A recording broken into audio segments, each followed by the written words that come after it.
Sales TV. It's a bit of a dreary day out there, but I know we're going to bring you tons and tons of energy and sunshine with our guest today. Welcome to the first edition. We're great to be back in the Cranfield Grenville Turner studios. We've got a great team behind us: Toby, David, Chris, Marco and Rob. Thanks to all those guys for continuing to help. Today we're kicking off something new. Like last week we looked at sports and what sports can tell salespeople. Today we're kicking off a new stream which will become a kind of a parallel series which is all about sales transformation. We've got Alex who's going to be leading that, and a special guest host who's going to be leading the series with Alex, Dr. Grant Van Ulbrich. So if we can have Dr. Grant come in, please. How are you? I'm excellent. Thanks so much. You're right. It is a little cloudy today here in London, but we're doing fine. Good to see you both as well. How unusual it is for rain this year so far. Very. It's like Surprise, warmer, wetter right? winters. Yeah, it's. I mean, you know, but in your roller within Royal Caribbean, it's good news because there's more sea than obviously, so there's more places for boats. Yeah. We're happy with that. That works fine. So guys, what are we kicking off today? What's the series about? Yeah, so the series is about sales transformation, but today's episode, which is one of 6 episodes, it's looking at what is and what isn't sales transformation. So who better to have by my side than Dr. Grant Van Ulbrich talk about this topic? Thanks. I think that was a hospital pass to you, Grant. So he doesn't know. So can you tell us? The football pitch has just been passed over. There you go. Well, yeah. You know, there's no pressure in being, the first doctor in sales transformation. But if we look at what we're trying to do here, we're trying to understand and break the mythology of what is transformative sales and what is sales enablement, what is sales improvement, what is sales coaching. And there's so many different viewpoints that are out there in the world. But I can tell you from a academic standpoint, there is a difference. I look back at in 2018 when I went on this journey into the Sales Masters program, which was here in England, the first Masters in Science for Sales Transformation. And, my initial job title was Sales Improvement. And it didn't really sit well with me because I thought, well, I'm not here to improve people. They're not broken. What are we trying to do? We're trying to focus on revenue, obviously, and closing sales. But there's a different way to do that. And that involves transforming the business units. And so therein lies, well, what do we call you? And there's so many different titles out there. There, as I shared with you, from enablement, improvement to transformation, which is coming to be a very big name throughout the industry. But few people understand truly what's involved with doing that. Don't you think that as well too, Alex, in your discussions? Yeah, I do. I guess for me, the burning question, though, is how big does the team have to be for it to be a transformation? Could it be 10 people? It could be. As in the actual sales team? As in the actual sales team.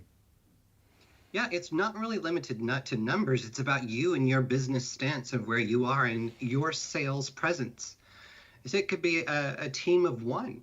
But if you look at sales and typical selling, we have the base root of sales cycle and sales funnel, which is consultative sales programs.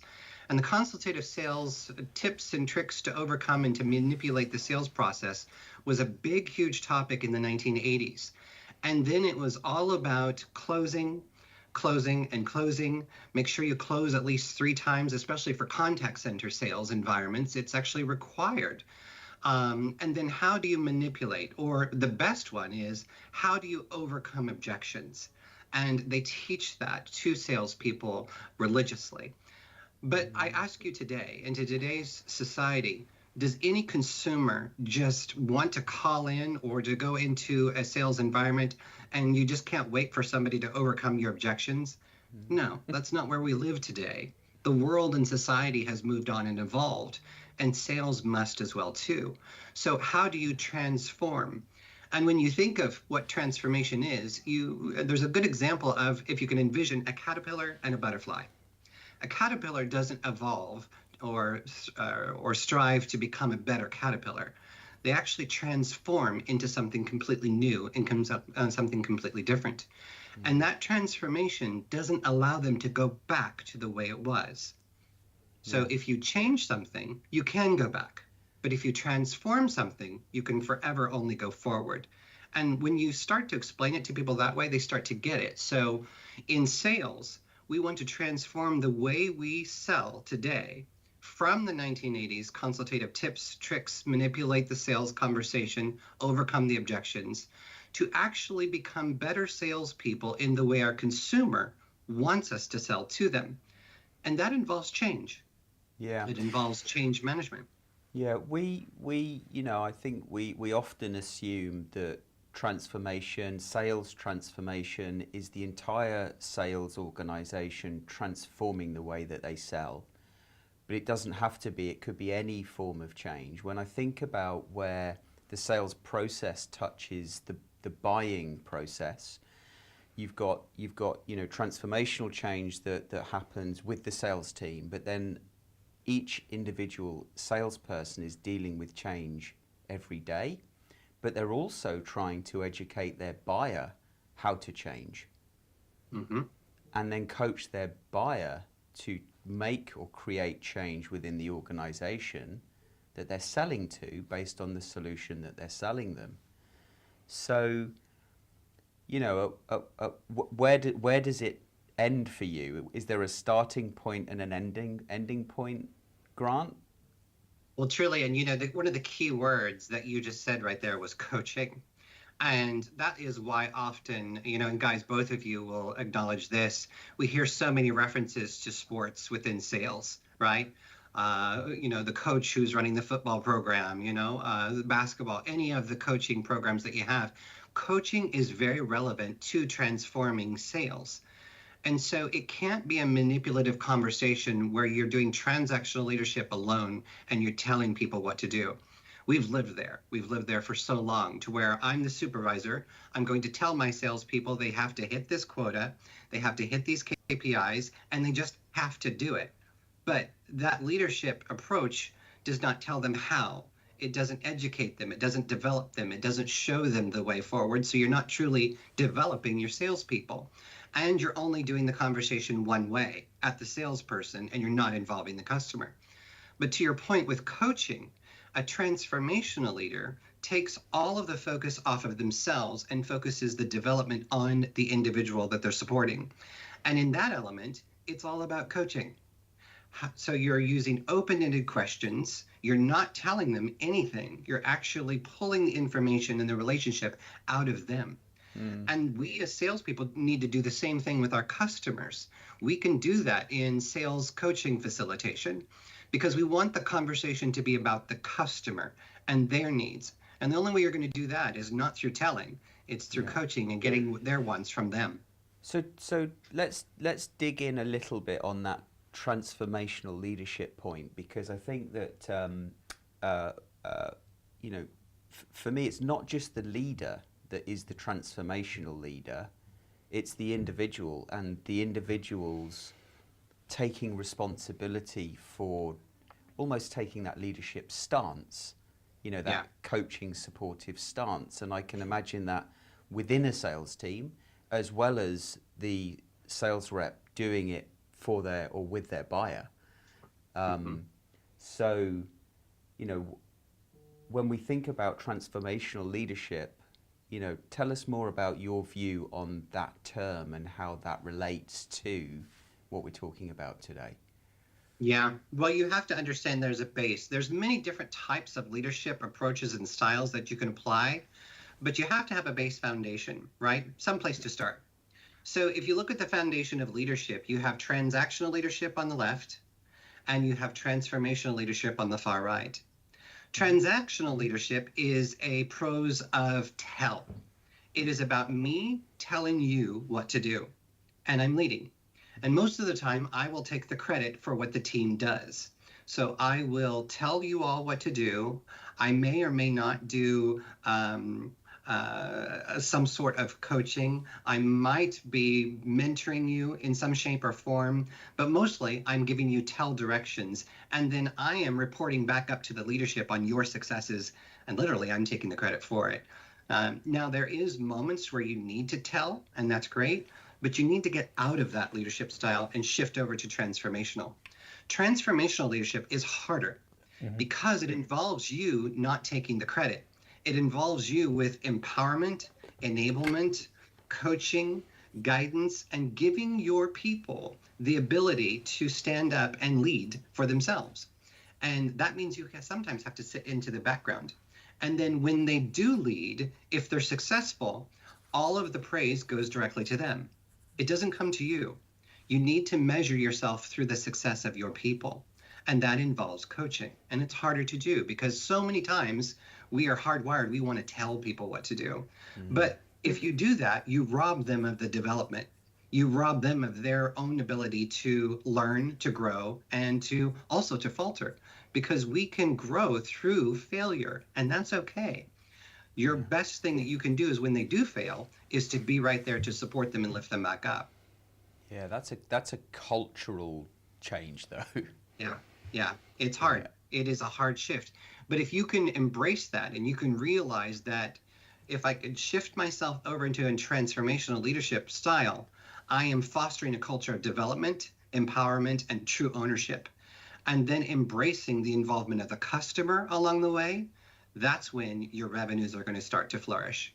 Oh, that's just radical. I mean, involving customers. Where's this going to end in the series? Yeah, I mean, come on, guys. It's like, whoa. But you mentioned a couple of things there, and the world has rapidly changed. You came to consumerism, and I think that's the bias, really, Grant, that we've all got. It's the one kind of bias you can kind of own up to and go, we're all consumers, but how's that changed corporate bias? How's that? I mean, we've all got an expectation now of visibility, openness, reviews, and all of those things that, actually corporately we've not caught on to that yet in terms of, in B2B, we don't do a lot of that. But I also love this piece, which I want to pull out there, which is, we all know some transformational leaders, and there's a difference there. I scribbled down legacy. So if you're a transformational leader, you're looking at a legacy of empowering and improving or helping people improve themselves. Or if you're transactional, your legacy, actually when you turn around, horrible to say, but on your deathbed, when you turn around, it is generally about, I just hit my number on a number of repetitive times. And that's got to be hollow. Really, I can't imagine how, if you're in that zone, how do you look forward and go, I'm going to retire, and all I'm going to have to say for my career was I hit a bunch of numbers and I made a bunch of shareholders rich. Well, and it's so true. It is about what is your legacy, but you have to, that's a personal journey, and it's a choice to lead transformationally. And if you can embrace that, if you can understand it, think of it this way. Who will follow you? Do you follow you yourself? Will you follow a transactional leader? So we all have supervisors, we all have leaders, we all have bosses. And do you follow the person who is actually telling you what to do each and every single day? Probably not. You might give about 50-60% of your energy to that person. But if you have a leader or supervisor within sales or with even outside of sales that actually cares, demonstrates empathy, uses coaching, gives praise back to you, picks you up when you falter, and actually cares to champion through empathy your success and your development, will you follow that person? Absolutely. Each and every time. So if you think of sales, people really don't understand the concept of a salesperson and a sales professional. This person is so embattled between change. You have the pressures and transactions of the organization. Hit the KPIs, hit your numbers. We hear that all the time. Manage the numbers, hit the numbers. But then you have also, in today's democracy, where everything is emotional driven, identity purpose driven on buying processes, you have the consumer who is equally knowledgeable about your products, if not more so, with the advance of the internet, AI, and different capabilities. Often we find consumers know more about your products and services than you do yourself.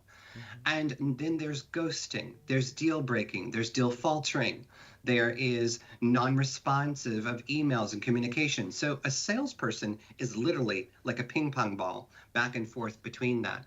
And your job as a leader is to be a transformative leader there to support them. And that involves change management heavily. Yeah, I think what you touched on there, and I was talking to Guy Lloyd, who we all know. There's a great piece of work that talks about can't leave it behind, and it talks about the mental pressure on salespeople, but you've actually got their personal pressure before they even walk through the door. And you've got financial, you've got health, you've got and you've got basically a family.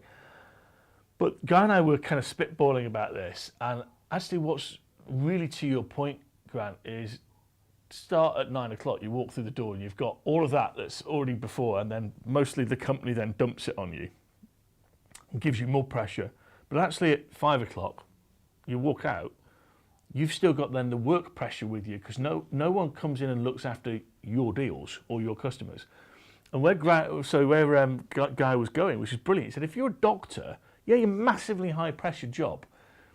But when you go home, there's another doctor that comes in and looks after the patients that you started with.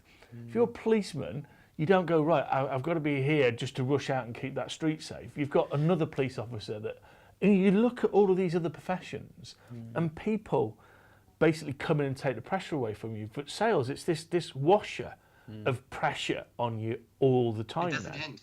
Yeah. No. Yeah. Not only that, this concept of 9 to 5 would be wonderful. I was putting a very old model over that, by the way. I think that exists. Yeah, I mean, and the fact that salespeople are, the high-performing salespeople, and I'm sure those that aren't sort of performing at their peak, they're thinking about how they can get their next deal. What can they do differently the following day, whilst they're trying to spend quality time with their families or sort out their finances.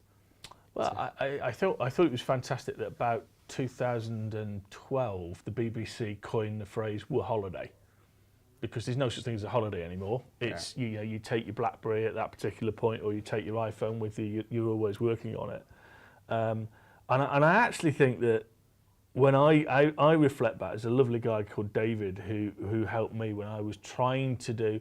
I wouldn't say it was transformation, it was system enablement, rollout CRM at EMC, etc.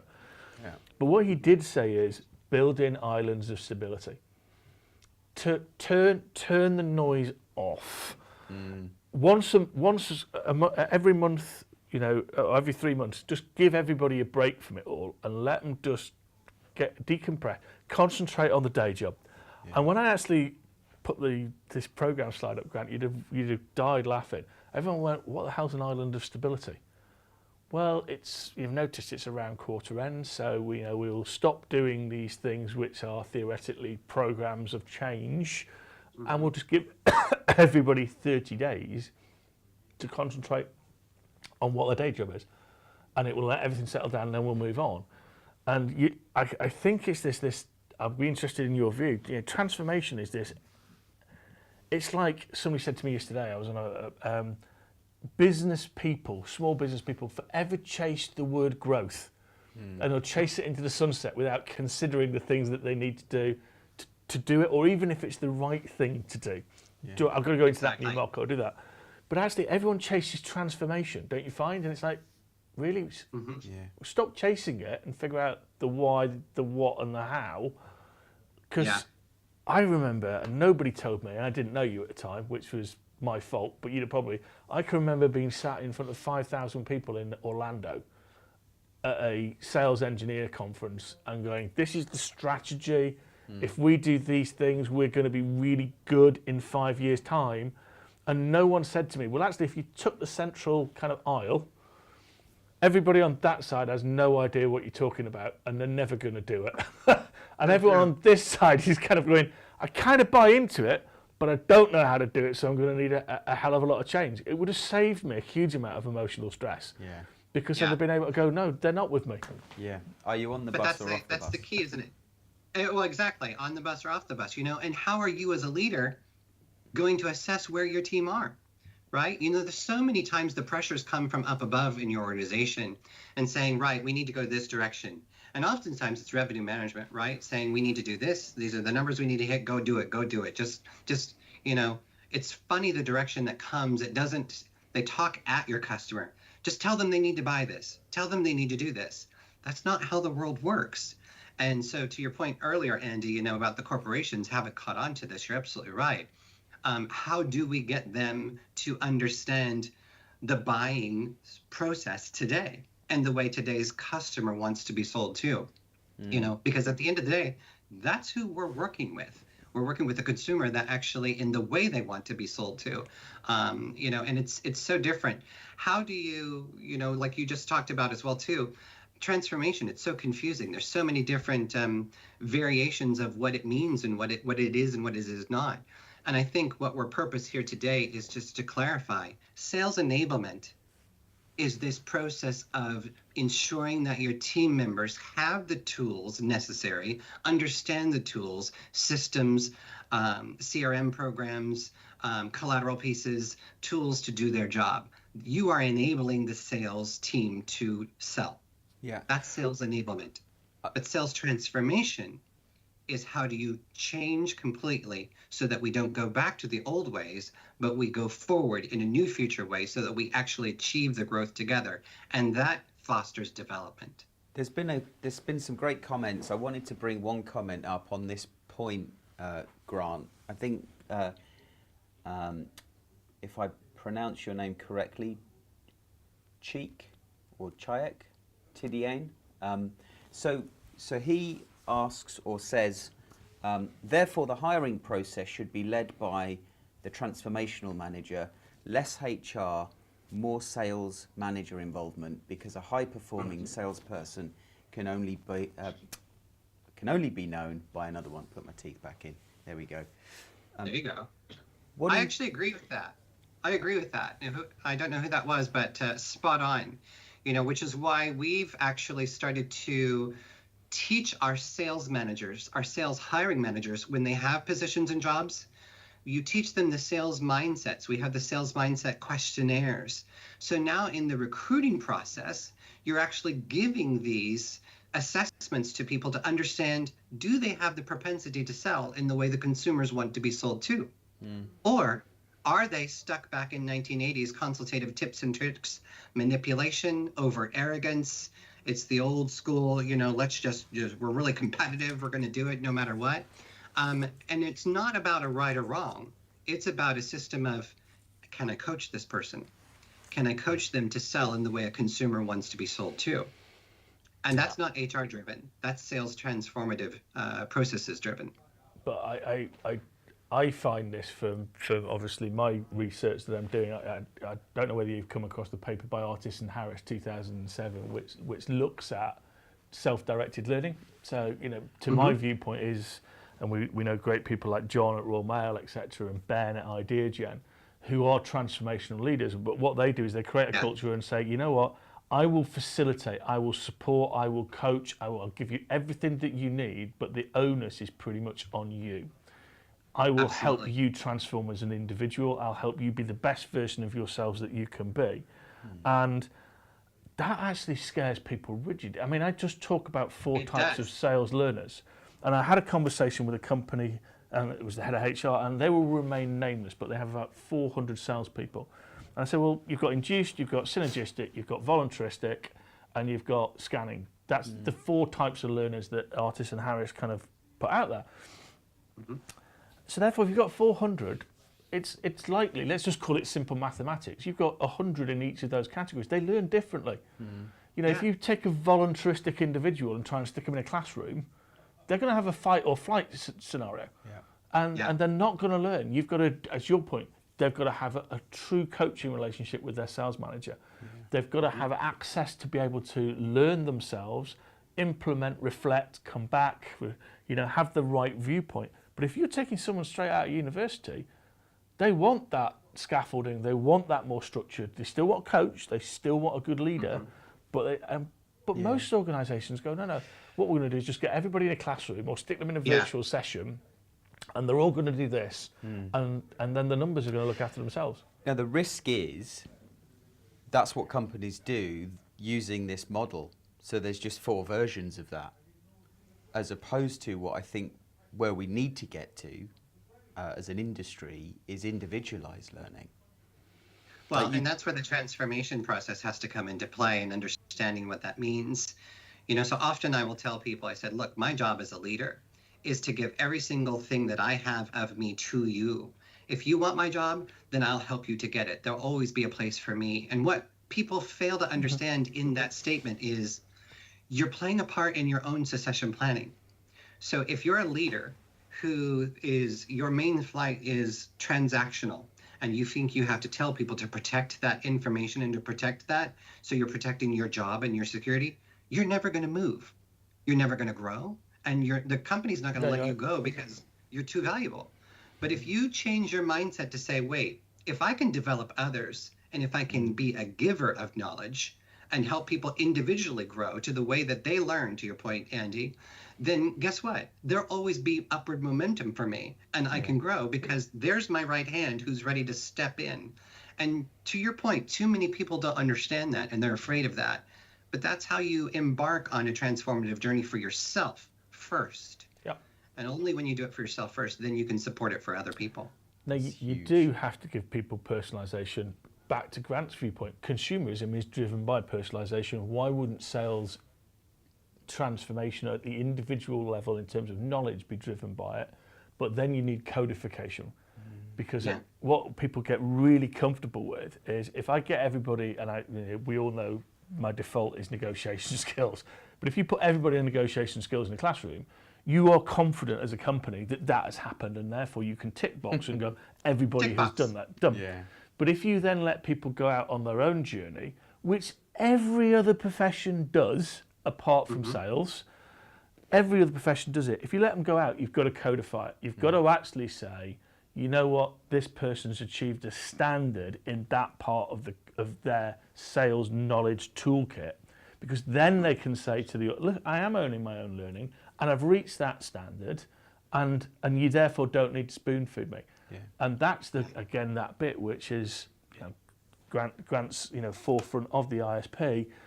That's the way we've got to join the rest of the world. Yeah. But we can't judge people by their number and say they're competent because they hit a number. Yeah. We've got to judge people by their skills and knowledge and mindset. I love this, Andy. I often do this in some of my seminars, and we've all had it, and you just said it. Hit the numbers. Have you ever had that? You have leaders that'll say, hit the numbers. And I say, all right, let's do this. See this pen. Pretend this pen is a number. Hit it. Go ahead. Hit it. And the first thing they try to do is they try to grab it. And I go, I didn't tell you to grab it. I told you to hit it, or I told you to manage it. And then they just look at you completely confused. And what they fail to understand is that a number is a moment in time. And when you see it, it's already done. You can't manage it. There's no way. It's history. It's in the past. The only thing you can manage as a true sales leader is the actions and activities that the sales team produces and that they're capable of, because that's the portion that actually makes the numbers. So as a leader, you need to understand what it is you're trying to drive. You're not trying to hit a number. You're trying to ensure that the actions are there so you can achieve the numbers. Well, I mean, that's the difference between output KPIs and input KPIs, isn't it? Exactly. Everyone measures that number. Yeah. I hit the number. But what did you do? Now, we've got 2 minutes left. What did you do? We do. So what I would like you two to tell me is, what does the rest of the series hold for people? Ooh. Alex. Do you... Yeah. Okay. That's now throwing you under the bus because you threw him under the bus at the start. Yeah? It's that type of relationship, folks. We're going to see. It's bare knuckle fighting in the red corner and the blue corner. Yeah. Okay, so episode 2, scheduled for the 25th of April. We are going to be looking at where are you starting from. So sales transformation needs to have some sort of starting point. Where are you starting from? Yeah. We have a guest, Axel Feroles. Did I pronounce that correctly, Grant? Yes, from SAP. Yeah. So he has tentatively said he's ready to come, so we'll make sure that he comes and joins, which will be great. Okay. Shall I omit the names for now? Yeah, No, that's fine. because so far today you've butchered everybody's name. So There you go. yeah.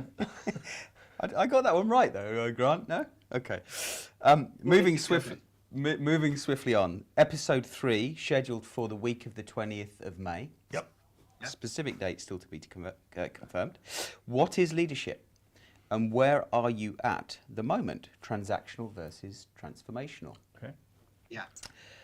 Then episode 4, week beginning 3rd of June. How do you create the culture for transformative change that sticks? We then have episode 5, week of the 24th of June. The change journey. What are the milestones?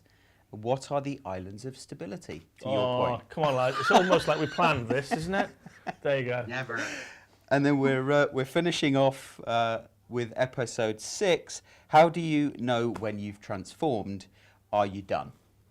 Yeah. Ooh. And we do have some great speakers lined up. And I'll just share it because I know them very well. Axel Ferralis from SAP, John Nicholson from Royal Mail. Very excited to have him back, and Axel with him as well too.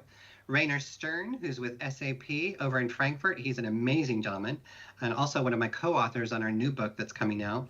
And then Sakis Tsoudis from SAP as well too. So it's going to be exciting. Great leaders that are coming to join us in these discussions. Well, it's been an honour to be with you both today. We're out of time, but Grant, really looking forward to doing a couple of sessions with you on this. Looking forward to continuing to expand what Sales TV is all about. So thank you, Grant. Really looking forward to you hosting this, and yourself, Alex.